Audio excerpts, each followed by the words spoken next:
नमस्कार साथियों, आप देख रहे हैं यूपी समाचार। यहाँ पर आपको 20 मिनट में यूपी की 50 बड़ी खबरें मिलेगी, तो वीडियो को पूरा जरूर देखें। आज की पहली खबर, यूपी में पेट्रोल पंपों पर उमड़ी भीड़, नायरा के पंपों पर पेट्रोल डीजल के दाम बढ़े। यूपी के कई जिलों में पेट्रोल डीजल के लिए पंपों पर लाइनें लगी हैं। कुछ जिलों के कई पंपों पर पेट्रोल डीजल खत्म हो गया है। लखनऊ के भी 4 पेट्रोल पंप वीरान पड़े हैं। पेट्रोल नहीं होने की वजह से लोगों को लौटना पड़ रहा है। देवरिया, सुल्तानपुर और गोंडा समेत कई जिलों के पेट्रोल पंपों पर गुरुवार को भी भीड़ उमड़ी है। लोग बड़े बड़े डिब्बे लेकर पेट्रोल डीजल भरवाने पहुंच गए। कई जगह लंबी लाइनें लग गईं। लोगों को घंटों इंतजार करना पड़ रहा। श्रावस्ती में डिब्बों में पेट्रोल डीजल भरने पर रोक लगा दी गई। इससे भड़के किसानों ने दोपहर 2 बजे नेशनल हाईवे जाम कर दिया। पुलिस ने किसी तरह उन्हें समझाया। देवरिया में सुबह एक युवक ट्रॉली में 7 भगोने लादकर पेट्रोल पंप पर पहुंचा और तेल भरवा कर ले गया। इधर नायरा पेट्रोलियम ने प्रदेश में पेट्रोल 5.30 और डीजल 3 रुपए प्रति लीटर महंगा कर दिया। मोदी ईरान जंग पर आज मुख्यमंत्रियों से बात करेंगे। प्रधानमंत्री नरेंद्र मोदी 27 मार्च को वीडियो कॉन्फ्रेंसिंग के जरिए मुख्यमंत्रियों से बात करेंगे। इसमें ईरान जंग के बाद बिगड़े हालात पर चर्चा संभव है। चुनावी राज्यों के सीएम इसमें शामिल नहीं होंगे। मोदी ने 24 मार्च को राज्यसभा में कहा था कि ईरान जंग जारी रही तो इसके गंभीर नतीजे होंगे। आने वाला समय कोरोना काल जैसी परीक्षा वाला होगा। केंद्र और राज्य को मिलकर काम करना होगा। यूपी में 5 दिन बिगड़ा रहेगा मौसम, बारिश ओले का अलर्ट। आज पश्चिमी यूपी में बारिश का अलर्ट है। मौसम विभाग IMD का कहना है गुरुवार को बरेली, आगरा, मथुरा समेत कई जिलों में बादलों की आवाजाही जारी रहेगी। दिन में कहीं कहीं बूंदाबांदी हो सकती है। 50 की रफ्तार से हवाएं चल सकती हैं। मौसम विभाग के मुताबिक पश्चिमी विक्षोभ वेस्टर्न डिस्टर्बेंस के असर से मौसम में बदलाव होगा। पिछले हफ्ते शुरू हुआ आंधी बारिश का दौर मार्च के अंत तक जारी रहेगा। गरज चमक के साथ बारिश होगी, कहीं कहीं ओले गिर सकते हैं, आंधी भी चलेगी। बरमपुरा जौरी में 40 बीघा गेहूं की फसल जली। टहरौली के थाना गुरसराय क्षेत्र के ग्राम बरमपुरा और जौरी में गुरुवार को भीषण अग्निकांड हुआ। अज्ञात कारणों से लगी आग में करीब 40 बीघा गेहूं की खड़ी फसल जलकर पूरी तरह राख हो गई। इस घटना से क्षेत्र के किसानों को भारी नुकसान हुआ है। आग लगते ही आसपास के ग्रामीण मौके पर पहुंचे और बिना किसी संसाधन के आग बुझाने में जुट गए। ग्रामीणों ने बाल्टियों, ट्यूबवेल के पानी, ट्रैक्टर टैंकर और पेड़ों की हरी डालियों की मदद से आग पर काबू पाने की भरसक कोशिश की। मोटापे का ताना झेलने वाली एसपी बोलिंग कमेंटबाजों को ठीक करूंगी। मिर्जापुर की एसपी अपर्णा रजत कौशिक सुर्खियों में है। एक प्रेस ब्रीफिंग के वीडियो पर आए बॉडी शेमिंग के हजारों कमेंट ने कई सवाल खड़े किए। ट्रोलर्स IPS अफसर की कदकाठी पर भद्दे कमेंट कर रहे थे। मामला इतना बड़ा कि पुलिस की सोशल मीडिया टीम को कमेंट ऑप्शन तक बंद करना पड़ा। फर्जी RC बनाकर बेचते थे चोरी का ट्रक प्रयागराज। STF ने गिरोह के सरगना को पकड़ा। प्रयागराज STF ने एक ऐसे गिरोह का खुलासा किया है जो फर्जी RC बनाकर चोरी के ट्रक बेचता था। यह गिरोह अलग अलग राज्यों से पहले ट्रक चुराता था। इसके बाद अन्य राज्यों में कबाड़ हो चुके ट्रकों की फर्जी NOC तैयार कर चोरी के ट्रकों पर इनका चेचिस नंबर पंच कराकर इन्हें बेच दिया जाता था। गिरोह का सरगना गिरफ्तार कर लिया गया है। इस गैंग में प्रयागराज RTO का एक एजेंट भी शामिल है जिसकी तलाश की जा रही है। बुलडोजर से तोड़े 130 हूटर लाउडस्पीकर। सोनभद्र पुलिस ने सड़क पर यातायात नियमों का उल्लंघन करने वाले वाहनों के खिलाफ सख्त कार्रवाई की है। पुलिस ने अवैध रूप से तेज आवाज में लाउडस्पीकर बजाने वाले वाहनों पर बुलडोजर चलाकर लाउडस्पीकरों को तोड़ दिया। इस कार्रवाई को कानून व्यवस्था बनाए रखने की दिशा में एक महत्वपूर्ण कदम माना जा रहा है। शंकराचार्य के खिलाफ SC पहुंचे आशुतोष महाराज। शंकराचार्य अभिमुक्तेश्वरानंद को यौन उत्पीड़न मामले में इलाहाबाद हाई कोर्ट ने 25 मार्च को अग्रिम जमानत दी थी। इस फैसले के खिलाफ आशुतोष महाराज ने गुरुवार को सुप्रीम कोर्ट में याचिका दाखिल की है। आशुतोष महाराज का कहना है कि हाई कोर्ट का फैसला आने के बाद मैंने अपने अधिवक्ता सौरभ अजय गुप्ता से बात की। इसके बाद सुप्रीम कोर्ट नई दिल्ली में विशेष अनुमति याचिका SLP दाखिल की। मोनालिसा जिहादियों के जाल में फंसी। फिल्म डायरेक्टर सनोज मिश्रा प्रयागराज कुंभ मेले से चर्चा में आई। मोनालिसा भोंसले के आरोपों के बाद पहली बार सामने आए। वीडियो जारी कर उन्होंने बुधवार को कहा, आम को खास बनाने की मेरी गलत जिद ने मेरे ही हाथ जला दिए। हालांकि मुझे उतना अफसोस नहीं है क्योंकि मैंने एक सार्थक और ईमानदार प्रयास किया था। प्रयागराज में पेट्रोल डीजल की अफवाह, खपत 3 गुना बढ़ी। प्रयागराज में पेट्रोल और डीजल की कमी की अफवाहों के कारण शहर के पेट्रोल पंपों पर लगातार दूसरे दिन भी भारी भीड़ देखी गई। गुरुवार को सुबह से ही ईंधन भरवाने के लिए लंबी कतारें लग गईं, जिससे कई स्थानों पर अफरा तफरी का माहौल बन गया। सिविल लाइंस इलाके में स्थित स्पीड मोटर्स, ऑटो सेल सहित कई पेट्रोल पंपों पर 2 पहिया और 4 पहिया वाहनों की लंबी कतारें लगी रहीं।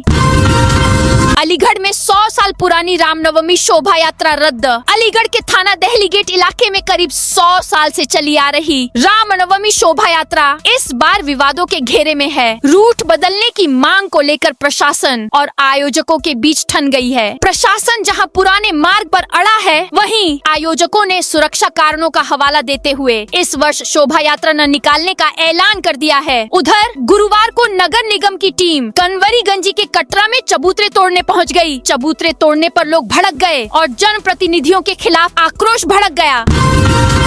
लखीमपुर खीरी बनेगा wellness tourism hub. Sharda barrage में बनेगी टेंट सिटी। यूपी में लखीमपुर खीरी का शारदा बैराज अब पर्यटन मानचित्र पर बड़ी छलांग लगाने की तैयारी में है। Uttar Pradesh eco tourism development board UPTDB यहाँ 2.67 एकड़ क्षेत्र में निजी सहभागिता से टेंट सिटी विकसित करेगा। इसके लिए निविदा प्रक्रिया प्रारंभ कर दी गई है। सरकार की योजना प्रकृति की गोद में बसे इस खूबसूरत स्थल को accommodation and wellness tourism destination के रूप में विकसित कर पर्यटकों के लिए नया आकर्षण केंद्र बनाने की है।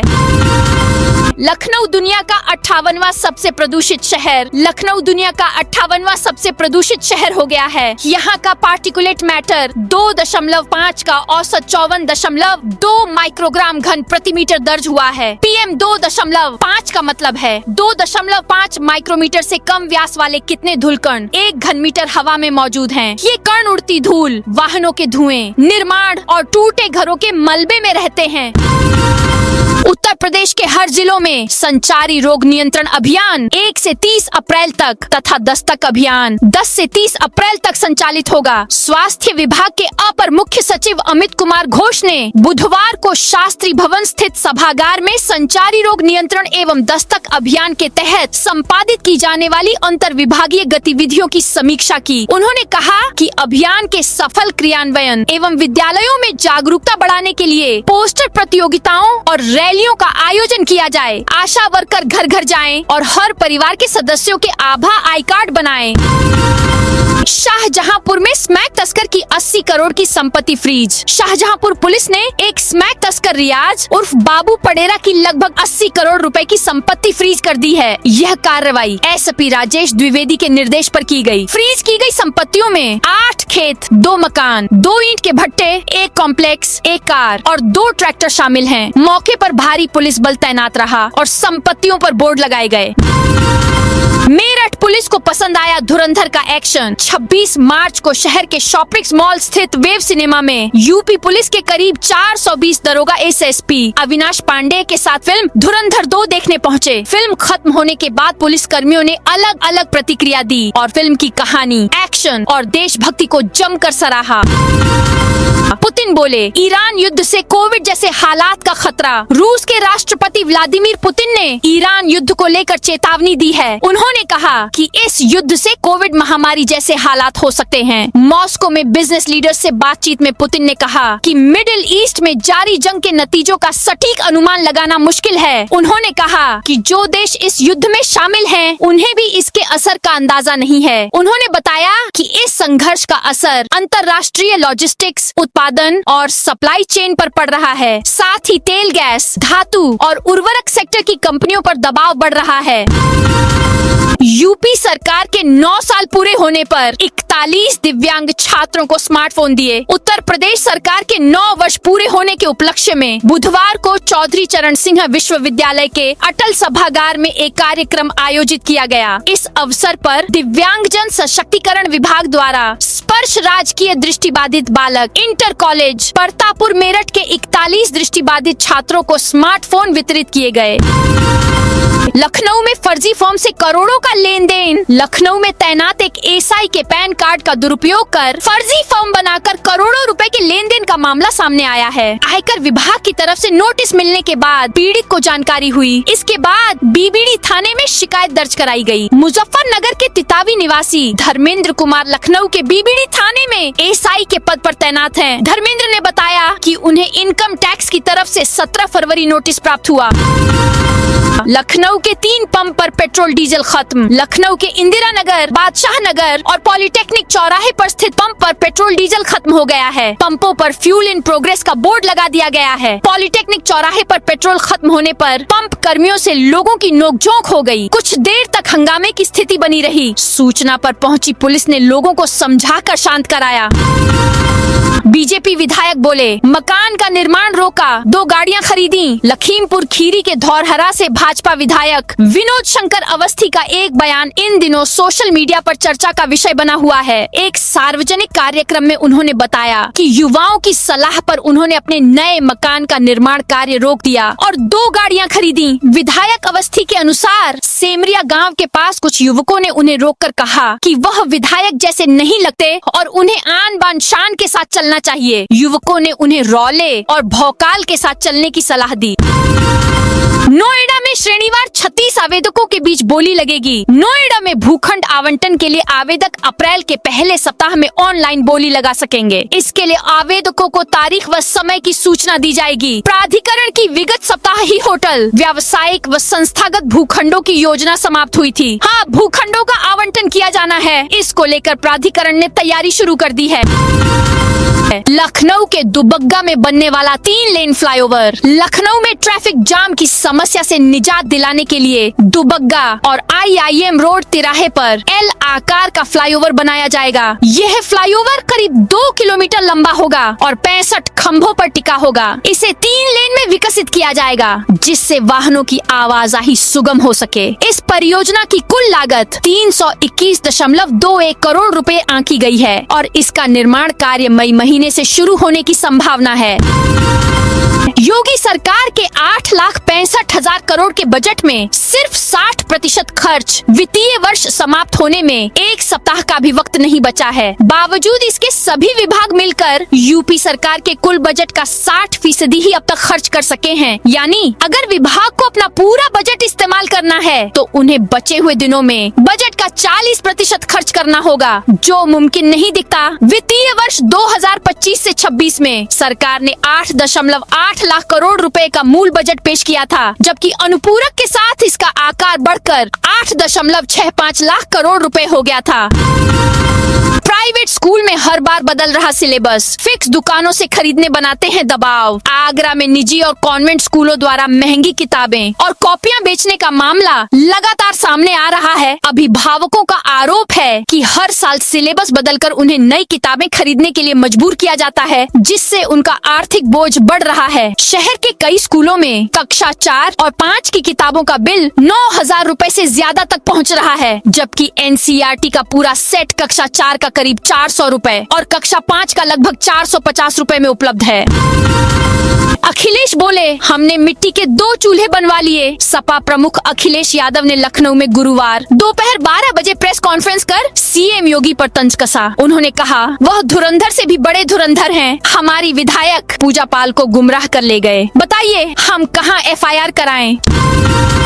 चित्रकूट के रामशैया पर्यटन स्थल को मिली हरी झंडी। चित्रकूट के प्रमुख धार्मिक और पर्यटन स्थल रामशैया के विकास के लिए शासन ने 1.71 करोड़ रुपए की प्रशासकीय एवं वित्तीय स्वीकृति प्रदान की है। इस परियोजना का उद्देश्य पर्यटन सुविधाओं का विस्तार करना और आधारभूत ढांचे को मजबूत बनाना है, जिससे श्रद्धालुओं और पर्यटकों को बेहतर सुविधाएं मिल सकेंगी।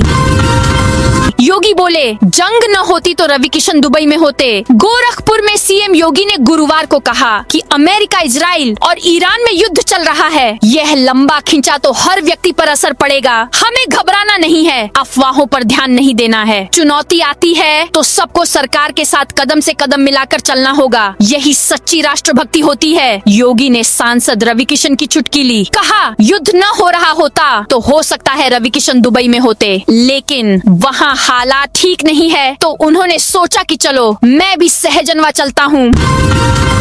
कोर्ट ने पूछा, शंकराचार्य का केस झूठा तो नहीं? इलाहाबाद हाई कोर्ट ने शंकराचार्य स्वामी अविमुक्तेश्वरानंद सरस्वती की जमानत याचिका मंजूर कर ली है। केस दर्ज कराने वाले आशुतोष महाराज पर कई सवाल उठे हैं। कोर्ट ने पाया कि पीड़ित यानी बटुकों ने 18 जनवरी की घटना बताई, जबकि आशुतोष महाराज ने 24 जनवरी की। पीड़ित बच्चों को प्रॉपर कस्टडी में क्यों नहीं लिया गया? लेसा से 326 संविदा बिजली कर्मियों की होगी छंटनी। प्रदेश सरकार ने जहां 1 अप्रैल से आउटसोर्स और संविदा कर्मियों का मानदेय बढ़ाकर न्यूनतम 16,000 रूपए करने का निर्णय लिया है, वहीं लखनऊ डिवीजन में बिजली विभाग 326 संविदा बिजली कर्मियों को हटाने की तैयारी कर रहा है। विद्युत कर्मचारी संयुक्त संघर्ष समिति ने इस मामले में सीएम योगी आदित्यनाथ से तत्काल हस्तक्षेप की मांग की है। आरोप लगाया कि पावर कॉर्पोरेशन में संविदा एवं आउटसोर्स कर्मियों के साथ लगातार अन्याय हो रहा है। अल्प वेतन पर दिन रात मेहनत करने वाले इन कर्मियों को सड़क पर धकेला भी जा रहा है। अयोध्या में 84 कोसी परिक्रमा पथ पर अवैध पेड़ों का कटान। अयोध्या में 84 कोसी परिक्रमा पथ निर्माण के नाम पर पेड़ों की कटाई का मामला गर्मा गया है। बीकापुर इनायत नगर रेवतीगंज संपर्क मार्ग के किनारे वर्षों पुराने पेड़ों को काटे जाने से ग्रामीणों में नाराजगी है। मंडलायुक्त की फटकार के बाद फिलहाल अवैध कटान पर रोक लगा दी गई है। ग्रामीणों का आरोप है कि प्रस्तावित परिक्रमा पथ की वास्तविक लाइन कई जगहों पर मौजूदा सड़क से अलग है। इसके बावजूद सड़क किनारे खड़े अर्जुन, शीशम, आम और महुआ जैसे बहुमूल्य पेड़ों को बिना अनुमति काटा जा रहा है। कई स्थानों पर जहां पेड़ों की कटाई हुई है, वहां से प्रस्तावित परिक्रमा पथ की दूरी सैकड़ों मीटर है। प्रतापगढ़ में 248 पेट्रोल पंप, ज्यादातर में तेल खत्म। प्रतापगढ़ में पेट्रोल और डीजल की भारी किल्लत सामने आई है। जिले के अधिकांश पेट्रोल पंपों पर ईंधन खत्म हो गया है, जिसके कारण कई पंपों को अस्थायी रूप से बंद करना पड़ा है। इससे आम जनता और वाहन चालकों को काफी परेशानी हो रही है। जनपद में विभिन्न कंपनियों के लगभग 248 पेट्रोल पंप हैं, जिनमें से अधिकांश इस समय ईंधन संकट का सामना कर रहे हैं। कई स्थानों पर ग्राहकों को लंबी कतारों में लगने के बाद भी खाली हाथ लौटना पड़ रहा है, जिससे दैनिक आवागमन में बाधा आ रही है। लखनऊ के इकाना स्टेडियम में एलएसजी का क्रेज। लखनऊ के इकाना स्टेडियम में Lucknow super giants LSG team की तरफ से एलएसजी नेक्स्ट जेन डे मनाया गया। इसमें 9,000 स्कूली बच्चे पहुंचे। एलएसजी की टी शर्ट में बच्चों ने टीम को चीयर किया। कार्यक्रम की शुरुआत मैच डे डीजे के लाइव संगीत के साथ हुई। इससे बच्चों का उत्साह बढ़ा। राम जन्मभूमि के सूर्य मंदिर पर ध्वजारोहण हुआ। राम जन्मभूमि मंदिर परिसर में परकोटे के भीतर बने भगवान सूर्य देव के मंदिर के शिखर पर गुरुवार को विधि विधान के साथ धर्म ध्वजा का आरोहण किया गया। श्री राम जन्मभूमि तीर्थ क्षेत्र ट्रस्ट की ओर से संतों की उपस्थिति में यह अनुष्ठान संपन्न कराया गया। ध्वजारोहण का समय सुबह 11:10 निर्धारित था, जिस परंपरागत रीति से पालन किया गया। आईपीएस के विश्नोई और अंशिका वर्मा की सगाई। संभल एसपी के विश्नोई और बरेली एसपी अंशिका वर्मा की गुरुवार को सगाई हो गई। कार्यक्रम संभल में रीति रिवाजों के साथ हुआ। इसमें कई बड़े अफसर और दोनों परिवार के लोग शामिल हुए। दोनों आईपीएस अफसर के शादी के बाकी कार्यक्रम राजस्थान में होंगे। 27 मार्च को बाड़मेर जिले में हल्दी संगीत सेरेमनी है। 29 मार्च को शादी और 30 मार्च को जोधपुर में रिसेप्शन है। बहजोई नगर पालिका को 8 करोड़ रुपए मंजूर। संभल की बहजोई नगर पालिका को स्मार्ट बनाने की दिशा में एक महत्वपूर्ण कदम उठाया गया है। मुख्यमंत्री योगी आदित्यनाथ की अध्यक्षता में हुई कैबिनेट बैठक में नवयुग पालिका योजना के तहत बहजोई नगर पालिका के लिए 8 करोड़ रुपए के बजट को मंजूरी दी गई है। इस निर्णय से नगर के विकास कार्यों को नई गति मिलने की उम्मीद है। मथुरा वृंदावन में गायें कहीं कूड़े में भोजन तलाशने को मजबूर। मथुरा वृंदावन में गायों को सड़कों किनारे कूड़े के ढेरों में भोजन तलाशते देखा जा रहा है। यह स्थिति स्थानीय लोगों के लिए चिंता का विषय बन गई है, जिन्होंने नगर निगम की सफाई व्यवस्था और गौ संरक्षण के दावों पर सवाल उठाए हैं। धार्मिक नगरी मथुरा और वृंदावन के विभिन्न क्षेत्रों में जहां गायों को पवित्र माना जाता है, वहीं वे प्लास्टिक और सड़ी गली सामग्री खाने को मजबूर हैं। यह दृश्य लंबे समय से बना हुआ है और इसमें सुधार के ठोस प्रयास नहीं दिख रहे हैं। मुजफ्फरनगर में 25,000 का इनामी ठग गिरफ्तार। मुजफ्फरनगर के थाना सिविल लाइन पुलिस ने बड़ी कार्रवाई करते हुए 25,000 रुपए के इनामी और लंबे समय से फरार चल रहे धोखाधड़ी के आरोपी हाजी इकराम को गिरफ्तार कर लिया है। आरोपी पर जैविक वर्मी कंपोस्ट खाद के नाम पर लोगों से करोड़ों रुपए की धोखाधड़ी करने का आरोप है। पुलिस ने आरोपी के कब्जे से एक लैपटॉप, 3 मोबाइल फोन, 5 अलग अलग कंपनियों के सिम कार्ड और एक पासपोर्ट बरामद किया है। चंदौली एसपी ने 3 फरार जुआरियों पर इनाम घोषित किया। चंदौली के एसपी आदित्य लांघे ने जुआ रैकेट चलाने वाले 3 मुख्य आरोपियों के खिलाफ सख्त कार्रवाई की है। फरार चल रहे सुनील यादव उर्फ देवता प्रधान, श्री प्रकाश उर्फ भग्गू और राहुल पटेल की गिरफ्तारी के लिए 25-25 हजार रुपए का इनाम घोषित किया गया है। आरोपियों की गिरफ्तारी के लिए स्वाट और सर्विलांस की विशेष टीमें गठित की गई हैं। इसके अतिरिक्त इन आरोपियों की चल अचल संपत्ति को भी चिह्नित किया जा रहा है, जिसे जब्त करने की संभावना है। बंगाल में टीएमसी बीजेपी वर्कर्स में झड़प, 20 घायल। पश्चिम बंगाल के दक्षिण 24 परगना जिले के बासंती एससी विधानसभा क्षेत्र में गुरुवार को चुनाव प्रचार के दौरान भाजपा और टीएमसी समर्थकों के बीच झड़प हो गई। इसमें 20 से ज्यादा लोग जख्मी हो गए। 8 लोग हिरासत में लिए गए हैं। यहाँ 29 अप्रैल को दूसरे फेज में मतदान होना है। संत प्रेमानंद से मिले सांसद पप्पू यादव। बिहार के सांसद राजेश रंजन उर्फ पप्पू यादव ने गुरुवार को मथुरा में द्वारकाधीश मंदिर में दर्शन पूजन किया। इसके बाद संत प्रेमानंद महाराज से मुलाकात की। उन्होंने वैदिक मंत्रों के बीच यमुना का पूजन किया। इस दौरान यमुना जी का दूध से अभिषेक भी किया। मिर्जापुर पुलिस ने ठगी के लाखों रुपए वापस कराए। मिर्जापुर पुलिस की साइबर सेल टीमों ने विभिन्न मामलों में साइबर ठगी के शिकार हुए पीड़ितों के खातों में कुल 78,060 रुपए की धनराशि वापस कराई है। यह कार्रवाई पुलिस अधीक्षक अपर्णा रजत कौशिक के निर्देश पर चलाए जा रहे अभियान के तहत की गई। तो दोस्तों, ये थी आज उत्तर प्रदेश के सभी जिलों की दिन भर की ताजा और बड़ी खबरें।